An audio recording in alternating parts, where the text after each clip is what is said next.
Well, for more, I'm joined from Ramallah in the West Bank by the Palestinian Initiative leader, Mustafa Barghouti. Mr. Barghouti, thank you for joining me. It's very hard when you look at the scale of what has happened here not to believe that this is a reprehensible terrorist attack by a bunch of medieval barbarians. When I say that, what is your response? First of all, let me say that I'm really sorry about what happened to Deborah's family. I'm glad they are safe. If I can contribute to relieving their suffering, I am ready to do so. That's one side of the issue. But what I would like you to know, and I want the audience to know, is that what they described is exactly what happened to many Palestinian families only 3 months ago, when Israeli illegal settlers attacked their houses and burned them. These were American Palestinians from the village of Tormusaiya and Sinjil and Huwara. And they almost faced the same story. Their houses burned, their cars burned by fanatic Israeli illegal settlers. In this situation, I'm a medical doctor, as you know, and I learned that the best treatment of a patient is not only to look at the symptoms, but at the causes of the problem. And while we are talking, Gaza now is under bombardment. Gaza is taken, actually, Netanyahu is taking Gaza, the whole of Gaza, 2.2 million people as a hostage, cutting water, cutting electricity, cutting medicines, cutting food from them. The acts of collective punishment against 2.2 million Palestinians is not the right response. And this will lead to more problems. But the cause problem of what we see here is 56 years of military Israeli occupation of Palestinian land. The fact that Netanyahu blocked every possibility for a peaceful resolution of this conflict, he blocked Oslo agreement, he fought against it, he aggravated people against Yitzhak Rabin, who was assassinated after signing Oslo agreement. And the result is what we see today, a protracted problem. The only way out of this situation so that no Palestinian or Israeli would suffer is to end the Israeli illegal occupation, end the system of apartheid. And I'm not saying that by my own words. These are the words of Amnesty International and Human Rights Watch, and even the Israeli human rights organization B'Tselem, end the system of apartheid that Palestinians are subjected to. You know, I watched you, if I may just jump in there, I watched you do an interview with an old colleague of mine, Fareed Zakaria at CNN, and you said many similar things, and it was a thoughtful interview, it was conducted respectfully.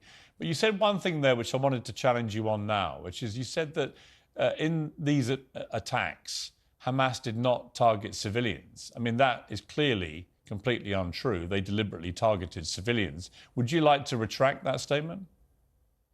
No, I said that Hamas started by attacking military stations, and obviously there were attacks on civilians, which we don't accept and we don't agree with, as much as we don't agree now with what the Israeli airstrikes are doing to Gaza, striking civilian population, killing so far 700 people, and I am sure by tomorrow morning it will be 2,000 people killed. But just to clarify, Mr.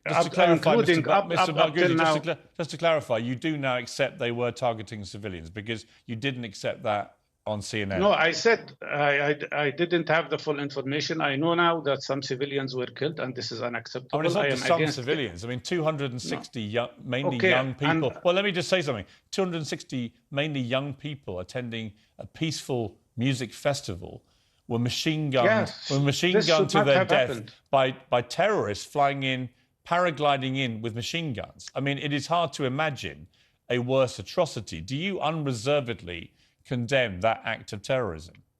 I do not accept killing any civilian, but would you tell me that the Israeli soldiers that have killed today 140 Palestinian children and 105 Palestinian women are also terrorists? I think that the Israeli people are entitled to defend themselves against what happened in the last 48 hours. I'm not for a moment defending everything the Israeli government's done in the last few decades. Of course, I've always, where it's been justified, criticised what they've been doing.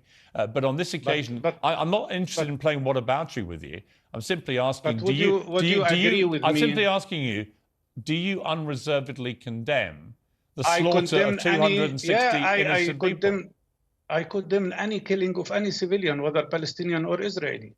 But you have to accept that if Israel has the right to defend itself, Palestinians also must have the same right of being able to defend But themselves. nobody has a right to commit. Nobody has a right to commit acts of terrorism. We'd agree with that, right? Would you say? No, I am asking. Would you say that we also have the right to defend ourselves as human beings? I think that there has been an oppression of the Palestinian people in Gaza for way too long. I think that there needs to be a peace settlement. We finally got there. We finally got there in Northern Ireland. But I don't understand how anybody with even half a brain would think the way to get a peace settlement is to kill nearly 1,000 mostly innocent Israelis who have nothing to do with the conflict, many of whom were attending a music festival, and get machine gunned to pieces. There is no way. There is no way that kind of attack is ever going to forge peace, is there? Absolutely, but let's look forward. Now, at this very moment, there are hostages. There are Palestinian prisoners in Israeli jails. There are Israeli prisoners in Gaza. The best step forward is the following: immediate exchange of prisoners, immediate stop of all the fighting, immediate ceasefire, and opening the road for what you have said. Something like what happened in Ireland, ending the Israeli illegal occupation, allowing Palestinians finally to be free from oppression and to live side by side. I personally wouldn't mind if we could live side by side in two-state solution. But if Israel kills the two-states option, I think the only solution is that we live together in one country, in peaceful. Can I ask you? I know you're not in one democratic state. Okay, I know you're not a member. Where we both have equal rights. Yeah. And we both are entitled to the same equal human rights. I think that's the only way out of this situation. And we cannot say. I mean, I could list to you now so many atrocities. Let me tell you one thing from my own personal experience. Once in 1996, I was treating an injured person. I was a medical person in my white coat, and an Israeli sniper saw me and shot me twice. I still carry 35 shrapnels in my back, but I don't keep talking about that. I think the way out of this is to stop all forms of violence, to stop all forms of conflict, and to allow a peaceful resolution. But here's the thing. And that peaceful, Mustafa, here's the thing. Resolution. Let me just respond to that. You know, when I watched your interview at CNN, and I hear you again tonight, you sound a reasonable man who wants a reasonable solution to this, right? I'm not going to disrespect you by saying otherwise. The problem is Hamas are not reasonable people. They're not like you. They just want to kill as many Jews as they can possibly kill. They have no interest in the kind of resolution that you're talking about. And Hamas now has a stranglehold over the Gaza Strip and the Palestinian people. As long as they have that stranglehold with their concept of how this plays out, there is no chance of the settlement you're talking about. Do you accept that? May I respond? Yeah. I know Hamas people. I've negotiated with them so many times.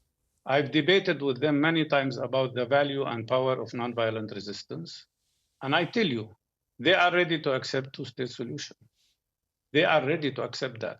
What they are not ready to accept is that we Palestinians will repeat what the PLO leadership did, recognizing Israel as a state, while Israel still refuses to recognize our right as a state.